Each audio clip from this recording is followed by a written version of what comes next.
तेरी कृपा बिना न हिले एक ही अणु लेते हैं सांस तेरी दया से तनु तनु। ओम नमः शिवाय। हर हर महादेव। शिव भक्तो, हिंदू सनातन धर्मना दरेक लोकोने, मारी साथे जोડાયેલા તમામ શિવ ભક્તોને મારા મહાદેવ। શિવ ભક્તો, આજના વિડીયોનો ટાઇટલ ખૂબ જ સરસ છે કે મહાદેવ જે પણ આપે તેમાં સંતોષ માનવો। મહાદેવ જે પણ આપે તેમાં સંતોષ માનવો। મહાદેવે દીધેલી ભસ્મ પણ સમય જતા સોનું બની જાય છે।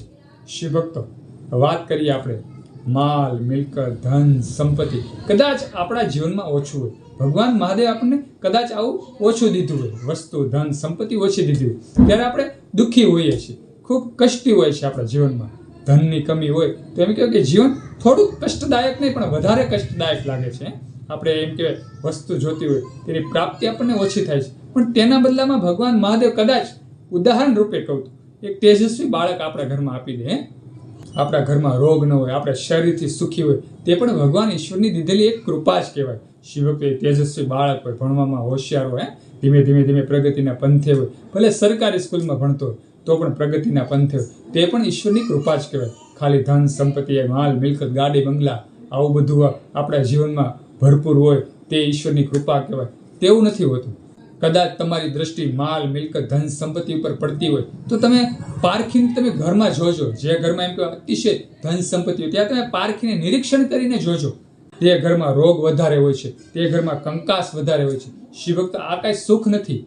રોગ હોય, ઘરમાં કંકાસ હોય, તે સુખ નથી।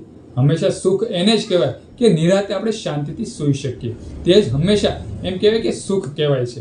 અને જીવનમાં એમ કે પેઢી, પરિવાર, આપણા બાળકો સુખી હોય, ભણતા હોય, પ્રગતિના પંથે હોય, તે પણ એક પરમ સુખ કહેવાય છે। એટલે શિવ ભક્તો, ક્યારેય પણ આપણે એમ કે દુઃખી હોય, થોડી કષ્ટી હોય જીવનમાં, ત્યારે દુઃખી ન થાવ, ભગવાનને એમ કે દોષી ન ઠહેરાવો। ભગવાન મહાદેવ તેના દરેક ભક્તોનું નિરીક્ષણ કરતા જ હોય છે। ભગવાન મહાદેવની કૃપા દ્રષ્ટિ એટલી બધી તેજ હોય છે ને કે તેની વાત જ ન પૂછો। ભગવાન મહાદેવ નિરાકાર છે, ક્યાં રૂપે અને ક્યાં ઉભા રહે આપણી ઉપર દ્રષ્ટિ કરતા તે આપણે જોઈ નથી શકતા। આ કળીકાળમાં આપણે જોઈ નથી શકતા। એટલે ખાસ શિવ ભક્તો, ભગવાન મહાદેવ પર ભરોસો રાખો, નિત્ય નિત્ય શિવલિંગની પૂજા કરવી, નિત્ય નિત્ય તેના નામના જાપ કરવા, ઓમ નમઃ શિવાયના જાપ કરવા, હર હર મહાદેવના જાપ કરવા।